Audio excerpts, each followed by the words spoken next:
What up, Dokkaners? The part 3 of the 7-year anniversary is set to drop in a couple of days. We've been given our official in-game announcements of the upcoming stages for the GT movie bosses and the GT and movie boss red zone stages. These are going to be the worst of the worst. If you thought Baby was bad, wait till you get a load of these guys. So in today's video, we're going to be previewing all of part 3. This is not going to be a Dragonstone count video. That will be coming up on a future video. This is simply going to be one where we just simply discuss what's coming up. I'm going to go over some details about some of these bosses, and that'll just give you guys some time to prepare for the upcoming content because we still have a couple of days. It's kind of annoying that these events have to go into maintenance while they do that because they're adding new stages. Why do the old ones have to be affected? I've never understood that, but whatever. So that being said, let's switch over to the Dokkan Wiki and let's take a look at part 3. So real quickly, part 3 consists of a bunch of easy A's. We got the easy A's for the free-to-play combo units. As you guys may know, their LRs and their TURs are now finally done, but if you want to awaken them to their maximum potential, you're going to have to run them through this event. This is going to be a continuation of the Goku Jr., Vegeta Jr. Easy A that we got during the Saiyan Day celebration. So stage 2 will be the LR hybrids, stage 3 will be Chi-Chi Goku, and then Vegeta Bulma will be stage 4. So obviously these are all free to play. So depending on, how avid of a free to play player you are or free to play fan you are, you will run through these. But I mean, why wouldn't you, right? More stones and, more great units. 3 of these units are really good. Like I've used these guys. The Goku Jr., Vegeta Jr. are pretty good. Chi-Chi Bulma and the hybrids are also decent. On paper, Vegeta Bulma is kind of iffy, but still, why not have them? If you want to run the event, you're going to have to bring units from this particular cluster. You cannot bring anybody else outside of that. The good news is the Dokkan has now updated their quality of life, where you no longer have to sift through manually to find them. They will be filtered out for you in your box, and you will also be given a special designation for units that have to be on the team amongst the bunch. So it's going to be a whole lot easier to put the teams together. So this will be very easy. That's the free-to-play side. Then we've got the Year 3 LR EZA. So those 2 units that you might have been pulling a ton during your 7-year anniversary summons, they will finally be put to good use because they are now finally getting their Extreme Z Awakenings. That might be the difference that you need to beat Baby or any other Extreme Z battle, or not Extreme Z battle, any red zone stages that you're struggling with. These 2 EZAs will definitely help you out and get the job done. I'm not going to go into too much detail about what they do, but just know that they are both fantastic EZAs. They are must-have EZAs. Both in their untransformed state can actually hold their own in a much better way. So definitely look forward to running them. Of course, the weaknesses do apply with any EZA event. You're going to have to bring the appropriate typing and the appropriate category weakness. It's going to be final trump card for the Patara, which will, help you tank more. Fuse fighters will help you tank more against fusions. It's color coded to match the type that you would want to bring for the opposition.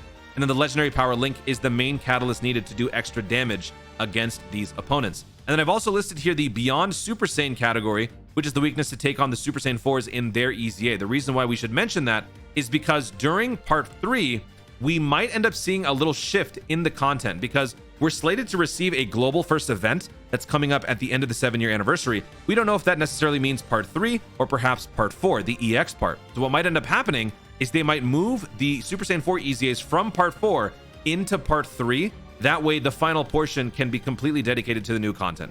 We have no idea. We have no way of knowing. It's just a thought. So prepare yourselves for that possibility as well. Or the opposite could happen where they shift the part 3 EZAs from part 3 or the year 3 EZAs over to part 4, and then part 3 ends up being the new content. Who knows? We'll have to wait and see. That being said, let's move on. We got Chain Battle, everybody's favorite event. At least it's not as sucky as the World Tournament, all right?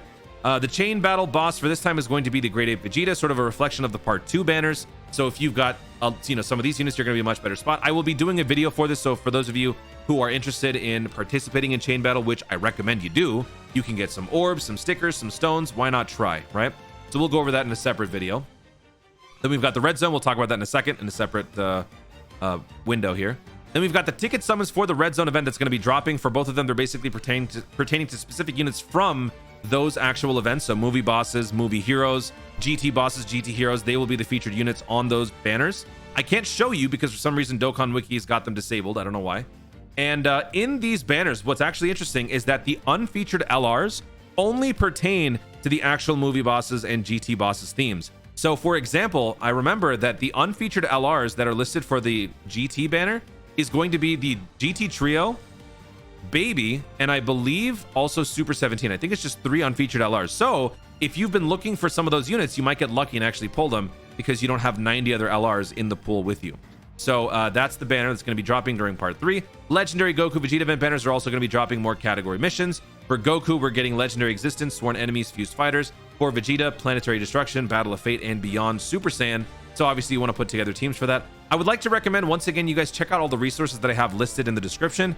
These include the Dokkan Wiki, the new Dokkan Wiki, which is even more improved. And we've also got the DokkanInfo.com, the Dokkan API, other ways to find your best resources for Dokkan, other than me, of course. So definitely go check those out, because that'll be the best way for you guys to put together teams for these various events. Of course, other than simply asking me on live streams or watching my videos. So definitely go do that. Now that we've covered part 3, let's take a look at the red zone bosses. We're going to start with the big bad bosses. We're going to start with Omega Shenron, and we're going to start with Broly, and then we're going to work our way back, because I've heard that these two are by far the worst, but I've also heard that Bojack might be even worse than Broly. So let's just start with Broly. So Broly, actually, I'm going to check the Dokkan Wiki, because apparently like some of the icons are missing. All right, so for Broly, the first, so the event progression is as follows: STR Tech, STR AGL. Okay. So there's no int and there's no physical, so I guess that's good. The thing about these guys is that they all disable dodge right out the jump. So you have no RNG allowed when it comes to these fights in terms of dodging. You're going to have to beat them right away with damage reduction and a lot of defense. So these guys are going to be hitting really hard from the start. Actually, the Broly may not so much. He hits 500,000. But then when we get to the second to the last stage, he does an AoE attack. So the STR Broly can hit you with an AoE attack, which is going to be obviously problematic because he can hit everybody. And then the final stage, he can attack you twice. AGL Broly can hit you twice, and that is going to be doing 1.2 million a pop. So that's not going to be fun. So, you know, prepare for that, enjoy, and let's see how people react to these events. This is going to be fun on Global. For a lot of you guys, you may not even seen the JP video, so it's going to be really interesting to see that. Now let's look at Omega Shenron. This guy, int, STR, int. So it's only 3 stages, so that's good. Here, he hits for, oh my god, he hits for 1 million right off the bat. Okay. He has a 5% chance to dodge. Nothing real special here. He can dodge, right? And then for the Legion of Shadow Dragons, he can seal at 40%. He can lock your rotation at 40%, and he can change orbs. If all 3 coincide at the same time, just quit. That's going to be rough. He can also nerf your attack and defense for 3 turns. Oh boy. So it's first brute force versus like technical, you know, status ailments and whatnot. And then you go into the final fight against a nuke doomsday clock mechanic, Omega Shenron, where on the second turn, roughly towards the end of that turn, he will hit you for 1.5 million damage. So that's going to be fun. And that is just the tip of the iceberg. Now we got the other ones to deal with. For the GT version, I think it's a little bit easier for the previous 2 fights. This one's just a marathon. 1v1 all the way for 6 fights. You're fighting the ugly dude, the fat bird, you're fighting Oceanus, you're fighting Nichiron, I think, Nova, and Ice. Each has a different gimmick. So the first one is just lame. Second one is immune to Ki Blast, I think. Third one can change orbs, needs to be defeated with a super attack. And the next one is just a hard hitter who can seal at 40%. Nova Shenron can dodge at 10% and hit for about 1 million. He's the hardest hitter on the bunch. And the final one is Ice Shenron, who can lock your rotation. Ugh. So yeah, that's going to be great. And then for the 17, oh, this is a simple one. Physical and int, and then STR. This one looks pretty easy. This just looks like a Dokkan event. So you're fighting Hellfighter 17 and Android 17. Excuse me. And then you move on to Super 17, who's got the Ki absorption. So when he T-poses, don't hit him with a Ki Blast attack, just like the Dokkan event. Don't do that. And he can hit for about 1 million, so be careful. So yeah, pretty standard stuff. And then moving on to the movie bosses, we've got Janemba. He can change orbs, I would imagine. He also gains dodge. Yep. Orb changing and dodge. And he gets stronger. So basically, it's just going to be the same usual fights, but tougher. Extreme tech, int, and physical is the type progression there. And then the last one, and maybe not the least, maybe in fact the worst one, is Bojack. Now, I've heard horror stories, but I have yet to see the footage. So I will have to make a judgment call for myself when I actually do this live. But let's just see. So Heraclan, we start off with the first 4, STR, tech, physical, int. Then we move on to int, then we move on to tech. So on the first round, it looks like there's nothing special. They don't nerf your stats, which is good. I was kind of concerned about that. They all hit, you know, fairly normal for Super Battle Road type fight. Then int, Bojack, he doesn't do anything special. He hits for about 854.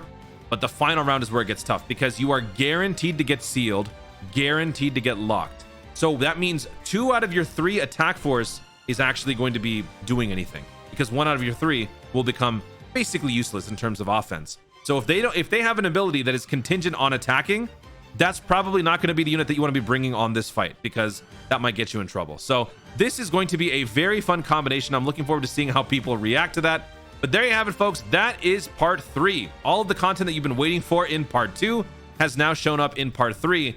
I just wish that Red Zone could be more available, but there you have it. Guys, thank you so much for watching. If you enjoyed the video, be sure to leave a like down below and let me know in the comments, out of everything that you've seen, what are you most excited for? What are you most nervous for? And what is the first thing that you're going to be doing as part 3 begins? So for example, for me, I am most excited for the year 3 EZAs. I am dreading the Bojack Red Zone event. And the first thing that I'm going to do once the part 3 begins is to farm out all of the free-to-play stuff, most likely. Let me know your guys' answers in the comments down below. Also, be sure to subscribe for more dope content in the future and click the notification bell so that you let YouTube know you want to see more of my stuff. Do it.